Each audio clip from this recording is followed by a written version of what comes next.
today on Divorce Court. I'm here today because I don't want a second failed marriage. Toby and I definitely come from two different worlds. It wasn't easy growing up Mormon and gay. She grew up with her parents being more liberal. I consider myself asexual, which means there's a lack of need of intimacy. Amber's asexual and it sucks. Her need is very clingy. I would like the judge to tell her how important it is for showing somebody that you love them in their way. Toby, I need you to be patient with me on this journey, and I just need you to love me. Divorce Court is now in session. Good day, ladies and gentlemen. I'm here today with Amber Cummings and Tobias. The two of you have been together for 3 years. You are contemplating marriage, but you're not quite sure it's the thing to do. So you've come here for my advice. You filled out my compatibility test. You gave me a license with permission to tear it up. Should I find your union ill-advised? Ms. Cummings, I'm going to start with you. Why don't you tell me a little bit about your relationship and why you love her, but you're not quite sure this thing should happen. So a little background of how Toby and I met. We actually met in Utah during Gay Pride. I was a drag performer the night of Gay Pride, and she came into the bar that I was working at. I don't actually remember this night because I was a little drunk, but she filled me in the next day when we re-met. When we re-met at the actual Gay Pride celebration.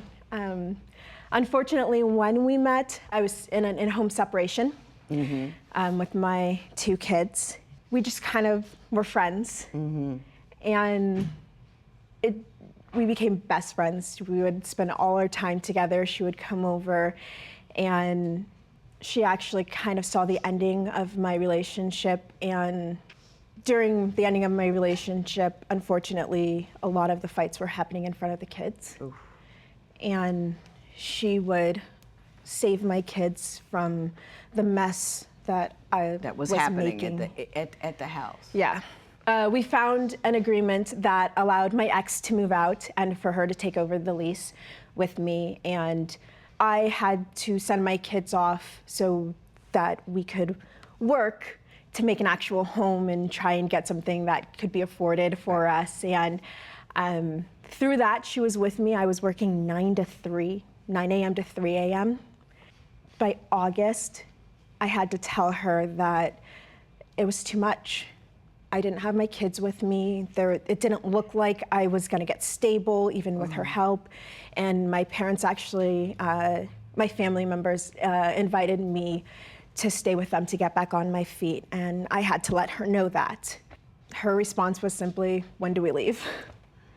Wow. Yeah. I mean, when nothing else was going on, she showed up and didn't consider herself, wasn't concerned about herself. She was concerned about you. You looking good over there. You looking very, very good. Thank you. I assume that is the way you remember it as well, for the most part. So. What made you so comfortable, willing, and able to give up your life where you were living so you could move with her? What about her or the situation made you comfortable in doing that?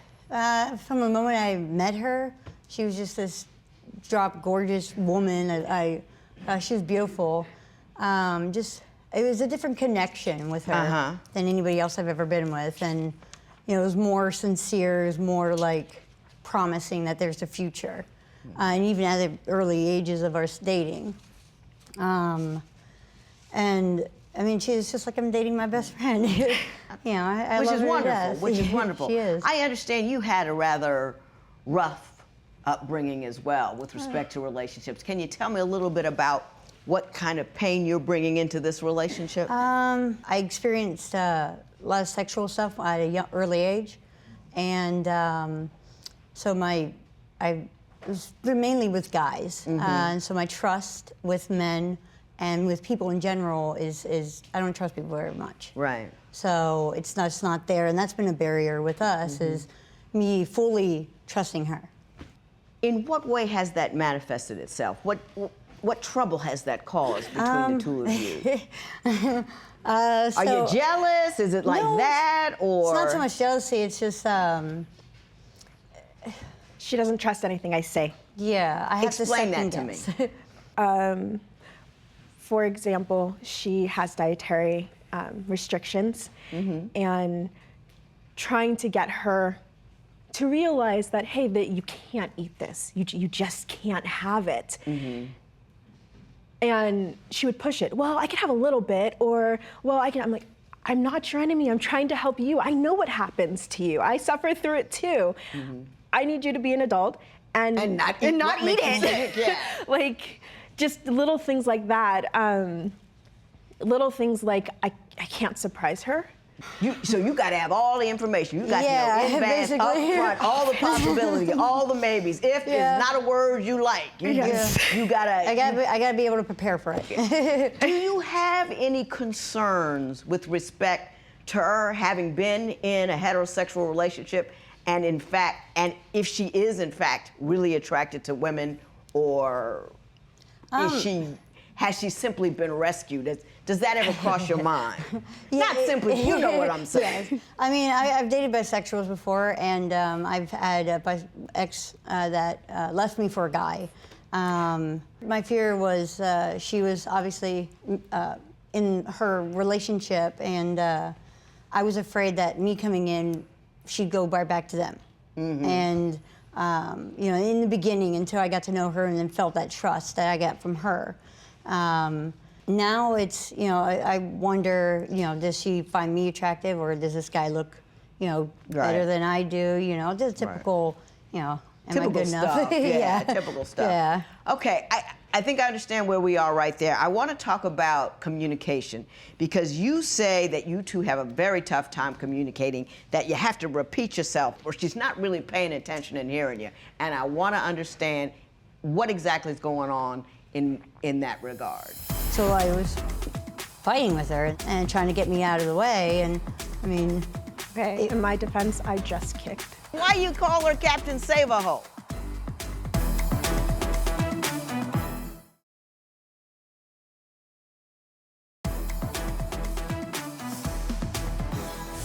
So, Ms. Cummings, tell me what problems you have in the communication department. Let's just say I can hold a longer conversation with my children than with Toby. Short attention span? If a squirrel would have run past, she would go follow it. Like, it's frustrating. I've literally had, like, we will be talking about real legitimate problems or trying to find solutions to these problems, and 10 minutes later, we'll go back around to these same problems, and it's like having the same conversation over again. And Like you never had it before. Like we never had it. I'm like, did you pay attention to anything that I just said? There were times when we would have conversations, and she would literally walk away. In the middle of the conversation? In the middle of the conversation. Now, Ms. Tobias, open your mind wide like a prairie. Lean back and look in on it.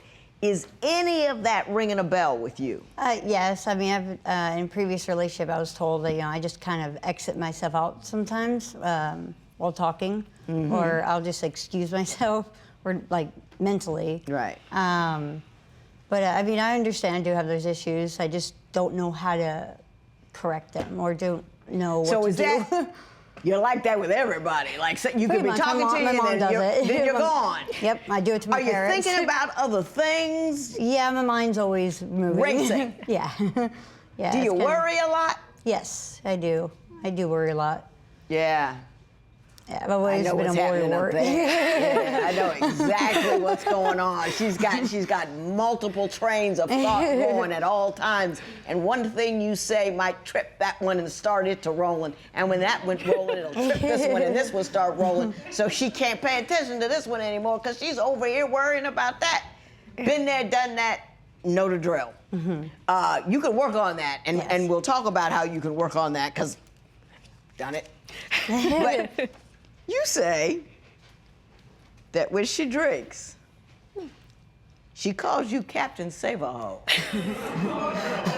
Explain to me under what circumstances that occurs. So she always feels like I need to save people. Like I when someone's in need, or when an animal is in need, I have to save them. I mean, this like a few weekends ago, we had gotten in an argument. And I was trying to get her out of the car because she just wanted to, she was drunk than I've ever seen her, basically. And she just wanted to sleep. And I wasn't about to leave her in the car with the car door open. Sure. So I was fighting with her and trying to get me out of the way. And I mean, Okay, in my defense, I just kicked. you I kicked didn't hard, necessarily. honey. Well, let me ask you this. Why you Kicked call her hard. Captain Save-A-Ho?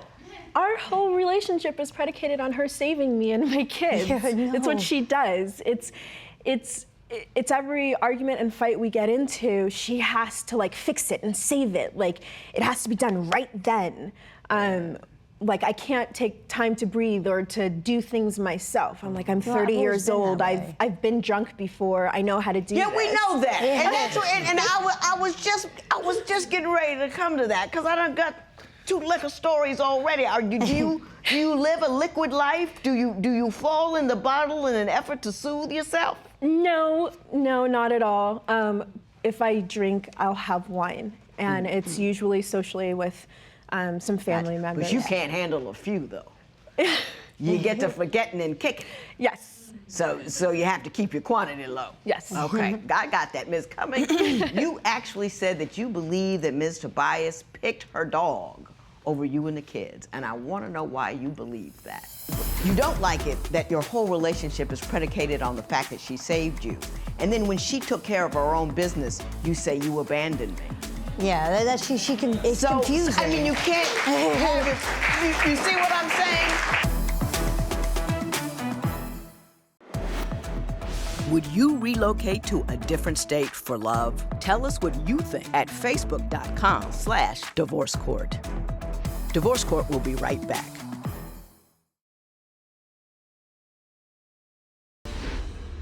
So why do you believe Ms. Tobias picked her dog over you and your children? That's exactly what she did. Unfortunately, about a year ago, she got a call that her dog had contracted cancer. And it was a very difficult time for her. She went through a lot of emotions. There was actually a lot of communication breakdown during this time that resulted in her punching a tree when all she really wanted was a hug. Didn't know how to communicate. Didn't know how to just say, I need a hug. And it Yeah. was an argument that had happened, just like any other day. But Get to the picking part. How did that come to pass? so what ended up happening was her parents offered her a ticket to go help and stay with him. He needed, care. And go to doctors and everything. Yeah, doctor's appointments. there are and my people who parents work couldn't do full-time. it. And she took it, but she was just like, all right, I gotta go. And right at this point, like, she had finally started getting established, and she had a job that she'd just gotten, and was like, well, I will just had them transfer her out to where her parents were. And she was all set and ready and just, okay, I have to go take care of him. And I was like, but what about us? Like, how do you? And then like I let her go because I knew she needed it. And I let her go, without really telling her, like, you literally just abandoned us. Ms. Tobias, how long did you leave for? I left towards the end of November till beginning of March or mid-March. So it wasn't very long, but I mean, I gave her, it was about a month before I actually left.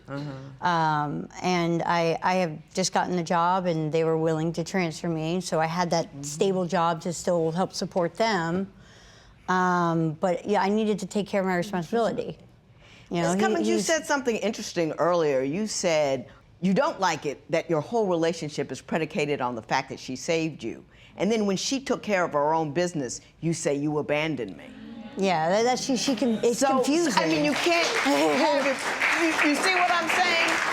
You feel like all of that is placed on you save me, when in fact, you continue to require her to do so. No, I don't want her to save me. I want her to stay and be a partner. We have kids. we have a life. And to just simply pick up and go because of a dog.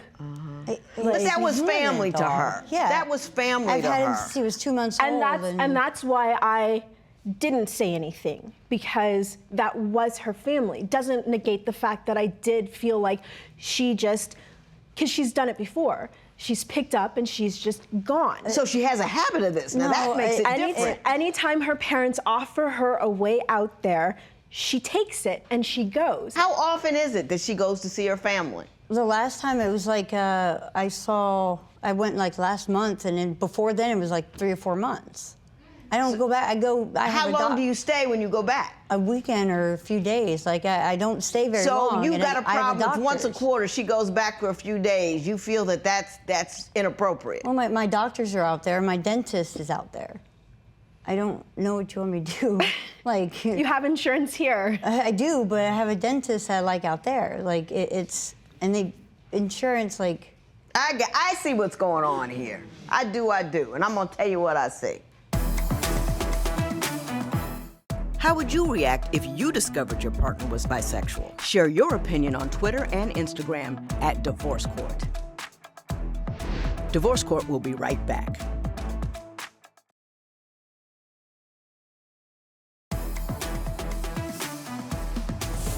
I think you're a nice couple, and you're both a little bit right and you're both a little bit wrong. You need to understand who you're dealing with over there. She got a glitch. I know that I got the same glitch. I know what it is. I know how it triggers. I know how long it stays. And she's concerned and she's worried and she gets off track and da-da-da-da-da-da-da-da. You have to care for her as much as you require her to care for you.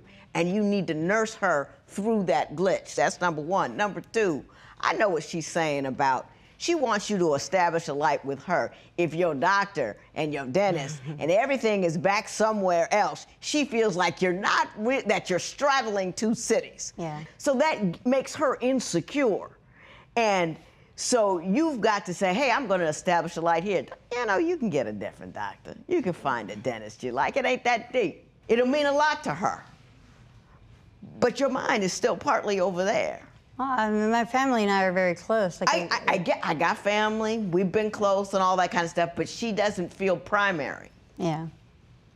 Until she feels primary, she's not going to be comfortable with you. Y'all ain't ready to get married. I mean, say I feel primary too. Like. Yeah, no. That's what I'm saying. Y'all ain't anywhere close to ready getting married. You're operating from a base of fear, and so are you. Mm-hmm. And two fearful people in a relationship will never work out. Both of you have to be comfortable in your own skin, on your own, unattached to anybody, and just be cool. Mm-hmm. And until you're there, you might want to go to marriage counseling before you get married, so you understand how to be married with a person with this week and that glitch. Everybody got a week, everybody got a glitch. Yeah. You got to work with the ones that you got. You with me? Yes. So I'm not gonna tear up your marriage certificate. I'm just gonna slide it off the table and take it with me when I go. And then I will wish you both the best of luck. This matter is adjourned.